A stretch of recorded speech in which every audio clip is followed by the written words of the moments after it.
I think we're running short of time, so we will give it over to the audience and allow them to ask some questions. Yeah, we have time for one or two questions. Questions from the floor, So, please. Yes, please. What was I asking? In fact, from Manisha's thing also, I find there's a contradiction.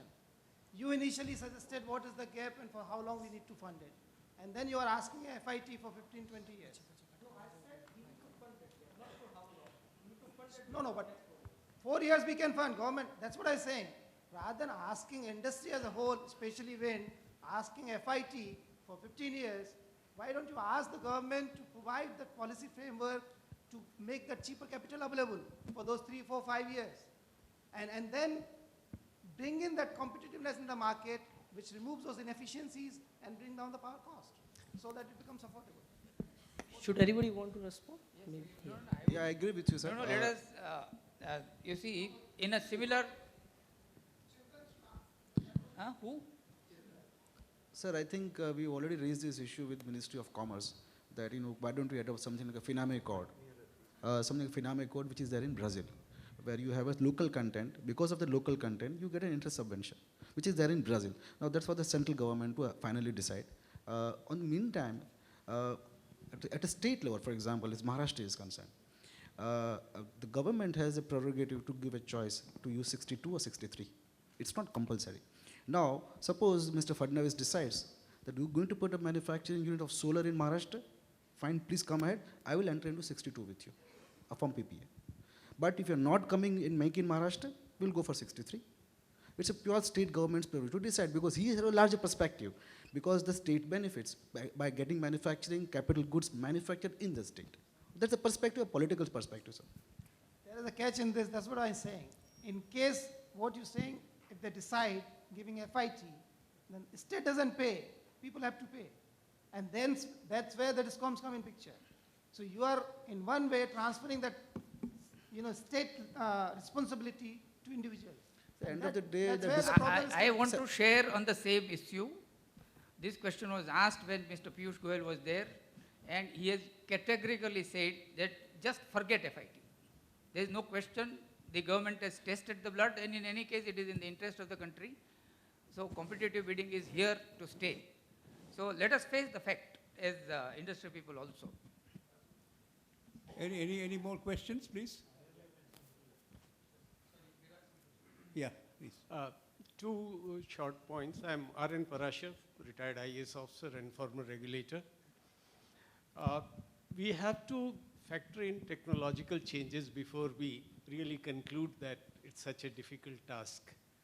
The transparent solar films are already a reality, and I think by the end of next year, there'll be large-scale production. They'll change the paradigm completely because windows and greenhouses themselves will become generators, so things will change. Similarly, now recently, what you used a very expensive cadmium telluride for coating the films, they found you could do it with magnesium chloride, which is much, much cheaper and commonly available and less hazardous. The second point was made about irrigation during the day. Now, that is possible for a crop like rice, where ponding is done. But for other crops, high sun irrigation is harmful for the crops. Even on our lawns and gardens at home, we don't irrigate when the sun is very sharp because the water gets heated up and the crop is damaged. Similarly, in peak winters, irrigation at night protects the crop against frost. So those factors have to be taken into consideration. Yes, Mr. Sen. I am R.N. Sen. I am the chairperson of Regulatory Commission of West Bengal. What I feel that, as Mr. Chintan was also pointing, that we have to also use the opportunity to develop the manufacturing indigenous capacity. So the government should focus that how we are going to support the indigenous manufacturing capability, which in the long term may help us to get business abroad also. And if we lose the opportunity of this 1.75 or whatever numbers we are talking about, and everything gets imported by this competitive bidding and all those things, then we'll be practically losing the whole opportunity to utilize this one. And also, we are already talking in the state of West Bengal also to understand how we can impose this condition. Because this manufacturing business has to be done within the country and maybe by the state, within the state also, first. Second thing is that as far as the cost, what we are talking about nowadays, based on some Chinese inferior quality imported cells. Now, I want to know exactly what is the price from our friend from Sun Edison. What is the right price? Because they may not last for more than 5 or 7 or 10 years. We are talking about 25-year cycle, but ultimately, they may only 5 to 7 years. At that time, the poor person who has invested his money, he will see that it has slowly degraded and maybe after some time, it will not function. So all those things has to be addressed. We just cannot just, make a thing like that and then force our discoms to purchase these things today and slowly, jump up the tariff, which is already, the discoms are not in a position to address. Yes, microgrids is something very good suggestion. Certainly we should work out where the discoms are not there. Because the cost of procurement for discoms in West Bengal itself is about 3 rupee 50 paise. We are talking about grid priority, but grid priority at 7 rupees is not a grid priority. 3 rupee 50 is a grid priority.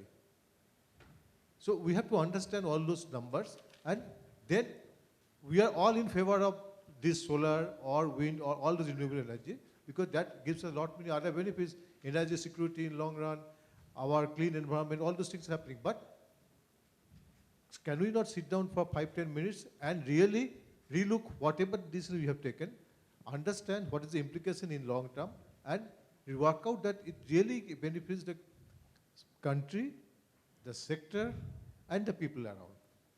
Mr. Gopalan? Yeah. Mr. Gopalan, he was mentioning about Just China and India. I have a question. Yes. You know, this polysilicon technology, which your company has done, Sun Edison, is it in Korea? Yeah, Korea. There's nothing in India so far. So, have you got any plan to set up anything in India? We are exploring. That I'm aware of, that Korean facility that you have. So my view is that the equal, so I'll comment on both China as well as we think about Yes. Make in India in the context of, obviously wind is all, nearly everything is manufactured in India. Maybe components get shipped from other parts of the world, but most of it is already India. So in the context of solar, when you think about Make in India, I think you need to really wear the hat of energy security.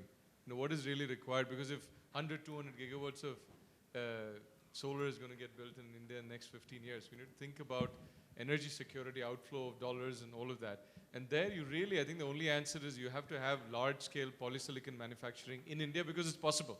See, if we could manufacture crude oil in our factories, we would not be importing from Saudi and other places, and we would have energy security, and we won't have outflow of dollars. Saying that I'll just do refining in India doesn't cut it. I mean, the analogous to that in the solar industry, just setting up cell and module manufacturing is not rocket science. A module in 3 months you can set up in this room and have, maybe 50 megawatts, 100 megawatts set up in 5-10 crores. Very little capital, nearly nil value add. And cell is again not rocket science. I mean, cell is like 20-step process from 1960s. Little innovations are happening, but it's not rocket science. If you really want to do Make in India and have an impact on energy security and protect the country strategically, you really have to have a strong polysilicon policy. And there's only 2-3 people in the world, 2-3 companies that have the 50-year history of having developed. And I'm not saying this because you're one of them, but at least if you thought strategically, that's what is required. I'm not one of the people that will dismiss China. I think China has done a lot of good for the solar industry in the last 10 years or so. Thanks to the Europeans and the Americans that paid a lot of high tariff and feed-in tariff, China utilized that, saw it opportunistically, and they've built an industry that probably has 100,000 jobs. The challenge with Indian sponsors and entrepreneurs and developers is the good modules you can get for about 49, 50 cents, 51 cents. You have a bill of materials, but we obviously want the best possible deal. We'll go squeeze the Chinese for another 2 cents, right? 2 cents per watt. Then they start playing their trick and cutting corners, and then the modules will fail eventually. But that's what happens when, the prudent developers will not try to go L1 and be the brave and courageous because they got a 47-cent module.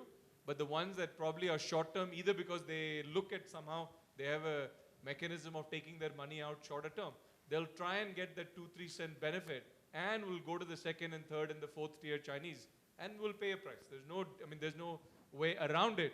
But I'm not one of the people that's going to dismiss here China, which I think has done a lot of service to renewable industry, and their architects of their policy are very, very strategic. They went and built their polysilicon industry first, And now they're protecting their polysilicon industry. China has come out with nobody other than Chinese can sell polysilicon into China because this is the crude oil equivalent of solar industry. So whoever is our regulators from DIPP, and I think I saw Ajay Mehta here, but I think whoever is from this is, I mean, if you want to talk about Make in India and security, this is where you have to focus. Unfortunately, 99% of the dialogue is around cell and module, which is frankly irrelevant, and you'll create jobs that don't make profits. Most of the companies will go bust, not be able to survive and grow, and not be globally competitive if you just focus on cells and modules. Thank you, Pashu. We all know China has an immense contribution in solar energy. Harry, you wanted to ask a question, please? Yeah, I'm sorry I walked in late, but I just wanted to react to somebody saying that you have a choice of 62 and 63, but competitive bidding is here to stay. I was wondering whether the solar industry and my friends on the panel and the companies have thought of the two things which are have come up now. One is the inability of the discoms to pay tariffs, purchasing power, purchasing cost. And the second point is that I believe that FOR or FOIR, I don't know which one, has set up a forum which I think Crystal has prepared a report on why competitive bidding has failed in the Indian context. And I just want to take the audience back to 1995-96 when I was invited to a seminar in ASCII with Mr. T.L. Shankar. And we had a long argument on competitive bidding versus non-competitive bidding. And he gave me a very simple answer. He said, Harry, in the Indian context, we have to save the tail of the bureaucrat, was he used another word. And therefore, we have to have competitive bidding. So I just want to basically bring these 2 points for food for thought just at the end of the session. That while we all get very excited about it, and as Pashupati very rightly says that you have to look at energy security, but then the question is the distribution company was to pay the tariff. He is not getting that benefit of how many dollars is being saved. That needs to be brought in somehow into the mechanism to give it a boost. So it makes more sense strategically for government, both central and state, to bring in renewable energy from a strategic point of view. And lastly, did you all discuss storage or not yet? No, we haven't discussed storage. Okay. No. Storage, I think we're going to discuss in the next session. Yes, I think Dr. Deo, he has a question. Yeah, I am Rakesh Nath, former member, Appellate Tribunal for Electricity. From the presentation, I understand bulk of the capacity will be grid connected. With the off-grid capacity, we have no problem, we welcome it. But grid-connected capacity, I think, is mainly driven by the RPOs specified by the state commissions, what feed-in tariff and feed-in tariff regulations they make, and the open access regulations for renewable energy. Now, if we are talking of 150,000 megawatt capacity, is it not the time that we have clear-cut RPO targets for next 5 years set up by the commissions, or are we doing a reverse way that first we fix up the capacity addition and then the regulators will decide? So let the regulators, I think, should fix the RPO targets for next 5 years, looking into all aspects, operational aspects, how much capacity can be accommodated. People are talking of two shifting, but we have to see how much of that is practical in the present conditions. And I don't think there is any this bundling of renewable that was okay for kickstart initially when NTPC had cheap power. Now we have thermal power also of this almost of the same 4 rupees 50 paise or so. So that bundling I don't think is will work, and it's not a correctly good economic principle also. So that is my question. That first I think we should let all the regulators, government, and they should sit and make a long-term plan how much RPO they are going to fix up and how much can be accommodated and operated. Vinay, would you like to react? Vinay, would you like to react to his point? So I think that is pretty much what's been done. I mean, in terms of the way the numbers for 100 gigawatt and 75 gigawatt for solar and wind have been derived, they have been derived working back from RPOs, which have been set forward for 2022. Please bring the mic closer, Vinay. Closer So, to- okay, RPOs for 2020 have not been set up so far. no, but I think the government has set a direction forward in terms of setting 10% RPO for the country. So they have done that. Of course, the states then have to adopt it at the local level. So they have worked back of the RPO plan. I think the second point you mentioned was about in terms of bundling. I agree with you. It's not the most fundamentally valid principle of selling renewables on the basis of bundling, but I think that is a short-term approach that the government is working on to encourage the discoms to buy more renewable power, which at least in terms of immediate cash flows, they're struggling to justify buy solar and wind power at 5 rupees plus units. And to be very honest, the only way it is working is not by bundling with greenfield thermal, which is at about 4 to 4.5 rupees, as you said, but it is indeed the legacy plants, which are the depreciated plants, which can sell power at 1 to 2 rupees a unit. It is by bundling those units of power with the greenfield renewable capacity that makes it viable for the discoms. And the system studies aspect, how this capacity will operate in conjunction with the conventional, that also has to be studied. Sure. Yes. Just to add one more point, you said RPO have been there in the past. Where we failed is in terms of implementation, strict implementation at the state level, which I believe in the draft renewable policy, Renewable Act, we are going to take care of that. And Harry, just you mentioned one comment that discoms are not in a position to pay. I think we as a consumer, household consumers, we pay our electricity bills. There is a segment who does not pay, irrespective of the tariff, whether it's 5 rupee or 8 rupee, they will not pay. So power is the requirement of industry of the households. If discoms are going to buy thermal power at 3.5, 4 rupee 20 paisa, solar is just another 1.5 rupee costlier. So we should look at the gap to be funded, assuming that the base is going to be paid either by discom or by the state exchequer or somewhere. Dr. Deo? So far the NTPC is concerned, because I will address all these three, payments aspects as also this. We are really running short of time, sir, if you could Yeah. kindly. So far we are concerned, we used to go for putting a plant only when I am having a long-term PPA. Recently we have signed PPA with the Andhra Pradesh government for 250 megawatts and with a payment security mechanism. So I don't think that that would be any problem so far the collection of payment is concerned. And there should be a target for the RPO as rightly suggested by honorable members Abdul.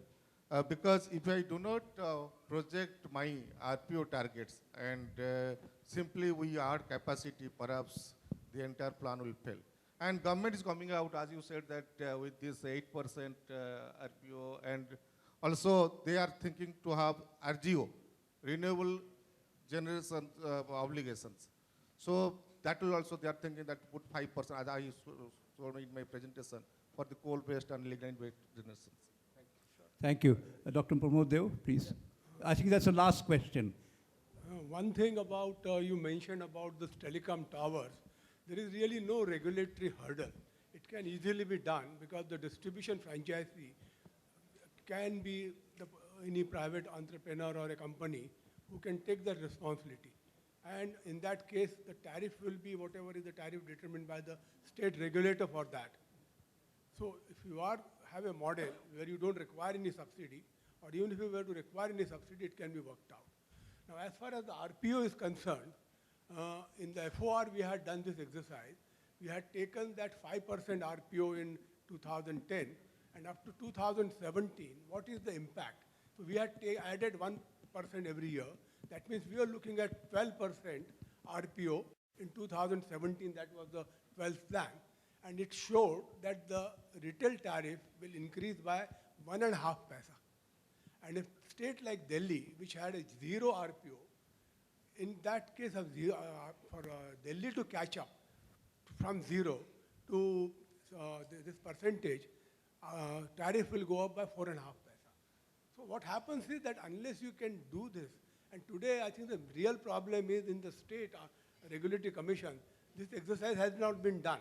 And that's why we had done it, and since we are now talking about 175 gigawatt for 22, we can do this exercise and see what the impact is going to be on the tariff.